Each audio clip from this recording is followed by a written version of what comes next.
बोली। वैद्य जी, मेरे बेटी की तबीयत बहुत खराब है, आप जल्दी चलिए।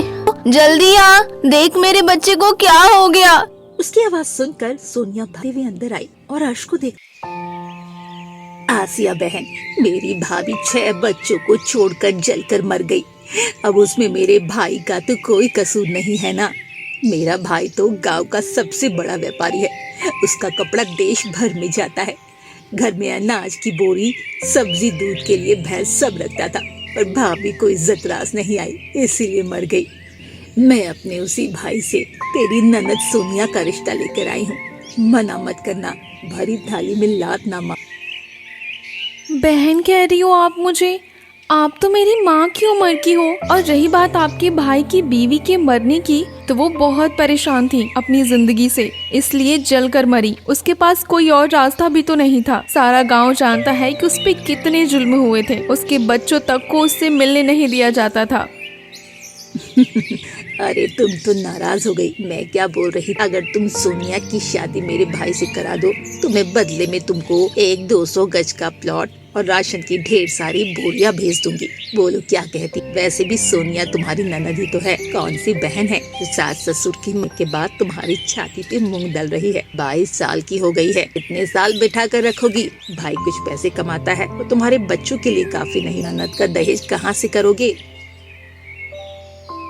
छोटे से गांव मणिपुर में एक सोनिया नाम की लड़की रहा करती थी। सोनिया के माँ बाप अब इस दुनिया में नहीं थे। उसके पास सिर्फ उसका भाई यासिर और भाभी आसिया थी, लेकिन आसिया हमेशा उस पर शक करती, अजीब अजीब इल्जाम लगाती। सोनिया सहमी सहमी सी रहती थी। एक दिन आसिया की तेज आवाज सोनिया के कानों में पड़ी।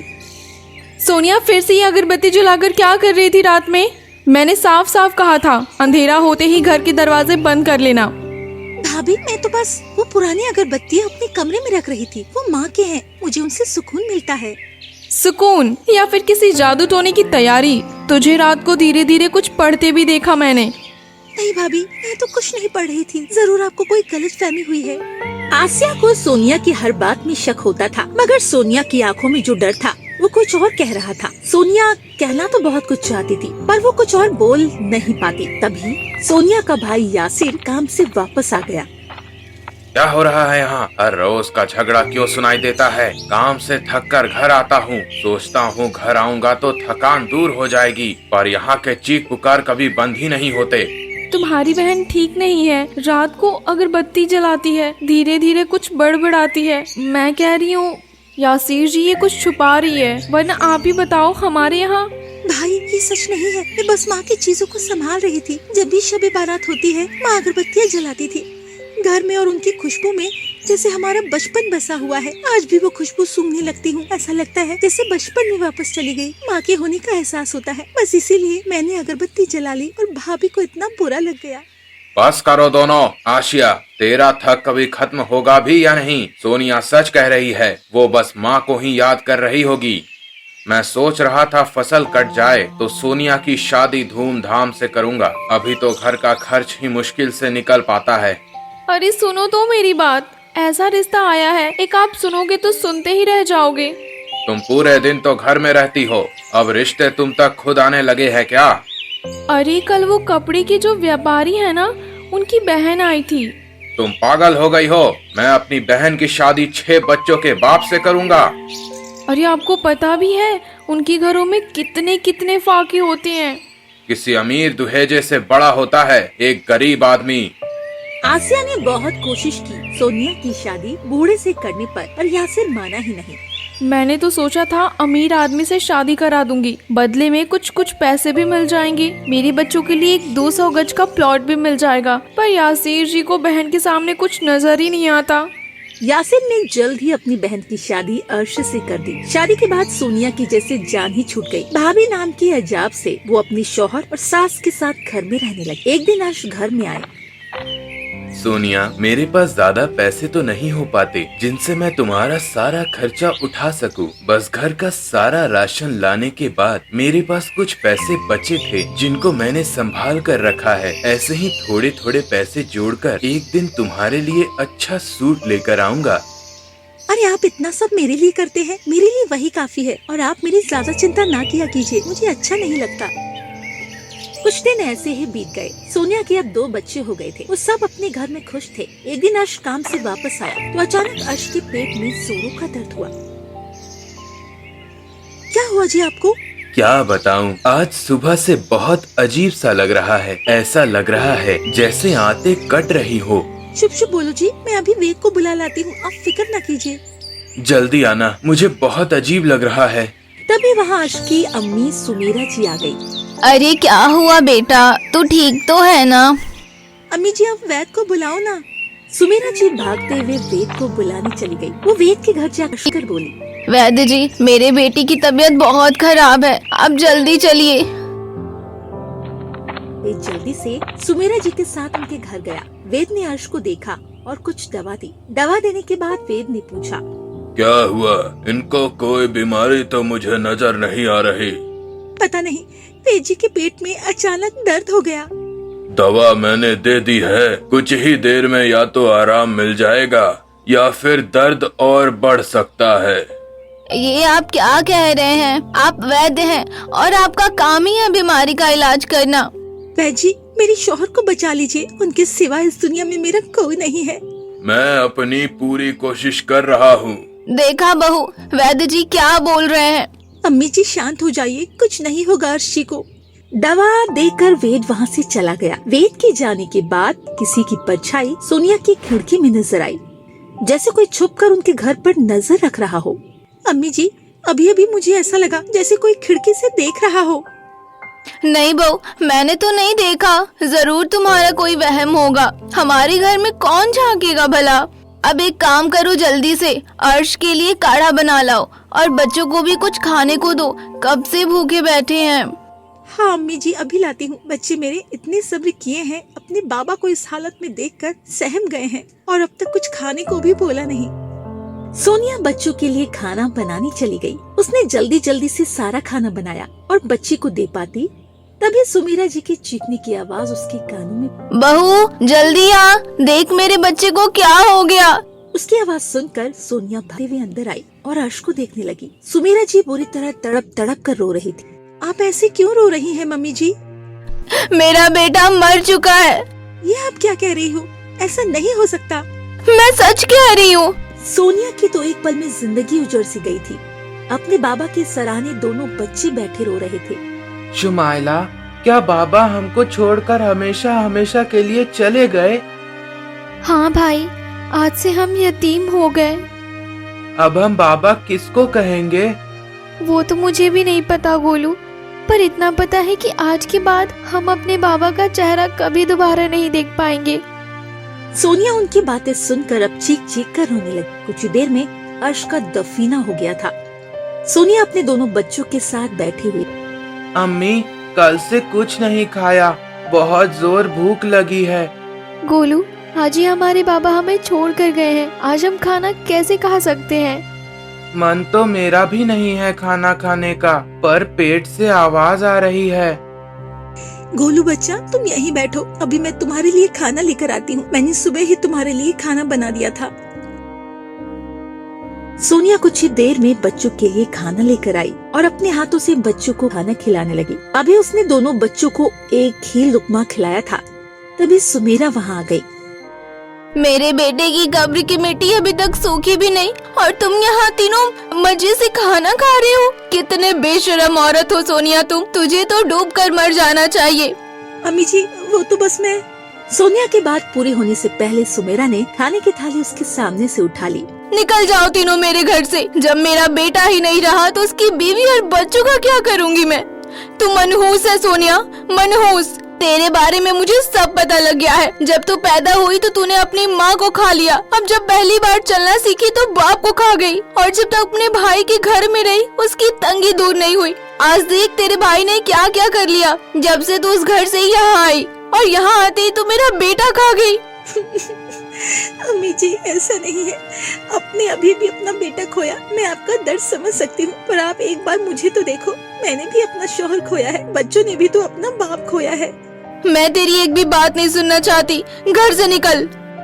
अब मैं कहाँ जाऊँ, किससे मदद लूँ? सोनिया की लाख कोशिश के बाद भी सुमेरा ने उसको घर में नहीं रहने दिया, बाहर धक्का दे दिया। सोनिया मासूम बच्चों के साथ सड़क पर आ गई। उसने फैसला लिया वो अपने भाई के पास जाएगी। वो अपने भाई के घर की ओर चल दी। कुछ ही देर में वो अपने घर की चौखट पर खड़ी हुई थी। क्यों आई हो यहाँ?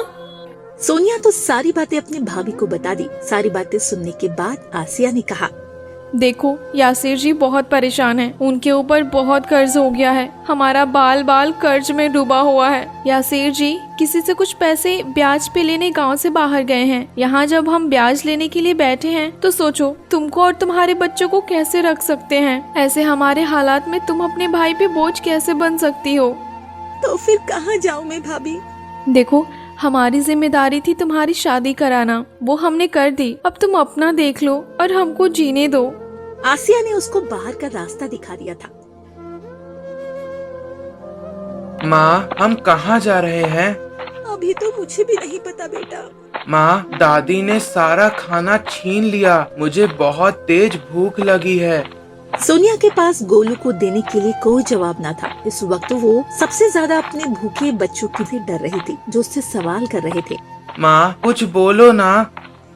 थोड़ा रुक जाओ बेटा, अभी हम कुछ करने की कोशिश करते हैं। सोनिया एक औरत के पास गई और बोली, बहन जी एक रोटी मिलेगी, मेरे बच्चे बहुत भूखे हैं। बहन अपने ही बच्चों का पेट नहीं पाला जा रहा, तुझे कहाँ से दे दूँ? देखिए मना मत कीजिए, बदले में आप मुझसे अपना काम करवा सकती हैं जो चाहे। इतनी भी अमीर नहीं हूँ मैं जो अपने घर के काम के लिए नौकरानी रखूं। सोनिया फिर से आगे बढ़ गई। देखते ही देखते तेज बारिश शुरू हो गई और वो तीनों उस तूफानी बारिश में भीगने लगे। माँ इस बारिश को भी आज ही होना था। हमारे पास न छत है, न खाना, न बाबा है और ऊपर से ये बारिश। जुमाइला बारिश को ऐसे नहीं बोलते, ये तो अल्लाह की रहमत होती है। कुछ ही देर में वो तीनों बारिश से पूरे ठिठुर चुके थे। थोड़ी देर बाद कुछ बारिश कम हुई तो सोनिया अपने दोनों बच्चों के साथ जमींदार के यहाँ आई। जमींदार जी मुझे कोई काम दे दीजिए, मेरे बच्चे भूखे हैं। तू औरत होकर काम करेगी? अरे तू तो जरा सी बारिश होते ही कांपने लगती है और तुझे लगता है कि तू मेरे घर काम करेगी। एक काम कर, घर वापस जा और कोई मर्द भेज दे। मेरे घर में कोई मर्द नहीं है जमींदार जी। देख आज से तू झाड़ू लगाएगी, भैंसों का ख्याल रखेगी, कपड़े धोएगी, खाना पकाएगी। बदले में महीने के तुझे पूरे 800 दूंगा। 800 पर जमींदार जी मेरे 2 बच्चे हैं, इतने में मैं गुजारा कैसे करूंगी? देख इतना ही दे सकता हूँ, अगर तुझे नहीं करना तो कहीं और काम ढूंढ ले। नहीं नहीं सेठ जी, मैं इतने के लिए ही तैयार हूँ। जमींदार को सोनिया की हालत पर तरस आ गया। जमींदार ने सोनिया को घर का सारा काम सौंप दिया। सोनिया ने पूरे दिन काम किया और शाम को अपने बच्चों को खाना खिलाया। इतने अरसे के बाद खाना खाकर बच्चों की जान में जान आई। कुछ दिन ऐसे ही बीत गए। अब सोनिया ने किराए का घर ले लिया था और कई घरों में काम करने लगी थी। लोग उसको पैसे तो देते थे पर पैसे के बदले में उसके शरीर से सारा खाना ही निचोड़ लेते थे। बच्चों तुम यही रहना, मैं तुम्हारे मामू से मिलकर आती हूँ। उस दिन पहले ही वो बहुत बड़ी मुसीबत में थे, आज उनका हालचाल पूछाती हूँ। बच्चों से बोलकर सोनिया अपने घर आ गई। वो अंदर जाती तभी उसको घर के अंदर से 2 औरतों की बोलने की आवाज आई और सोनिया वो आवाज सुनकर रुक गई क्योंकि अंदर से उसका नाम लेकर जो कोई बातें कर रहा था। बहन पूरे 5 साल हो गए, हर साल मैं तुमको अनाज और चावल की बोरियां भिजवाती हूँ, पर आज तक आपने मेरे भाई की शादी सोनिया से नहीं कराई। और जब से मैंने सोनिया की फोटो अपने भाई को दिखाई तब से वो किसी और से शादी करने के लिए तैयार नहीं है। अब तुम ही बताओ मैं क्या करूँ? अरे आप परेशान क्यों होती हो? मैं कैसे यकीन कर लूं? अरे आपको पता भी है अर्श जो था ना सोनिया का शौहर, उसको मैंने ऐसा जहर खिलाया था लड्डू में मिलाकर कि वेद तक को नहीं पता लगा कि अर्श की मौत जहर की वजह से हुई। और इतना ही नहीं, उसकी सास को भी मैंने भड़काया, तब जाकर उसने सोनिया को घर से निकाला और वो दर दर की ठोकरें खा रही है। ऐसे में कहाँ जाएगी? औरत ही है ना, कितना सहेगी, टूट जाएगी। और जैसे ही टूट कर मेरे पास आएगी मैं उसको आपकी झोली में डाल दूंगी। चलो ये ठीक किया आपने, पर उसके बच्चों को नहीं रखूंगी मैं। अरे जैसे उसके बाप को मार दिया ऐसे बच्चे को भी मार देंगे। बस आप अपना वादा याद रखना। 200 गज का प्लॉट। अच्छा अब मैं चलती हूँ। ये सब सुनकर तो सोनिया की दुनिया ही घूम गई थी। वो कभी ख्वाब में भी नहीं सोच सकती थी उसकी पूरी दुनिया उजाड़ने वाली उसकी सगी भाभी है। उसकी आंखों से लगातार आंसू बह रहे थे। उसके दिल में अपने भूखे बच्चों की तस्वीर बार बार आ रही थी। कैसे सहे थे उसने ये 5 महीने। उसको एक एक पल याद आ रहा था और जिंदगी भर के लिए उसने अर्श जैसा शौहर खो दिया था सिर्फ अपनी भाभी की वजह से। वो आगे बढ़ती तभी यासिर की तेज आवाज सोनिया के कानों में पड़ी। आशिया, मैं तुमसे कुछ नहीं कहूँगा, बस एक बात कहूँगा, खून के बदले खून। इतना बोलकर यासिर ने एक चाकू आसिया के पेट के आर पार कर दिया। सोनिया भागकर आगे आई।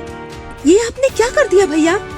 वही जो मुझे बहुत पहले कर देना चाहिए था। अब मैं राजा के पास जा रहा हूँ, वो जो भी सजा मुझे देंगे मुझे कबूल होगी।